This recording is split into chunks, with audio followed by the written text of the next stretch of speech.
হঠাৎ লোকালয়ে এক আগন্তুক কোথা থেকে এলো ঠিকানা অজানা। এ দেয়াল থেকে ও দেয়ালে বিচরণ তার। গত এক সপ্তাহ ধরে এ মুখ পোড়া হনুমানটি ঘুরে বেড়াচ্ছে গাইবান্ধার পলাশবাড়ী পৌর শহরের বিভিন্ন এলাকায়। বানরটিও বন্ধুসুলভ, কাউকে কামড়ায় না, কেউ সেলফি তুললেও তেড়ে আসে না। সবার সাথেই বানরটির বেশ সখ্যতা। কেউ খাওয়াচ্ছে রুটি কলা, কেউ ভাত।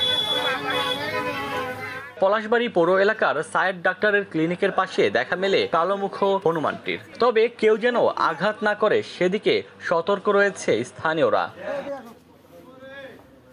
ডেস্ক রিপোর্ট, দৈনিক ডেস্টিনি।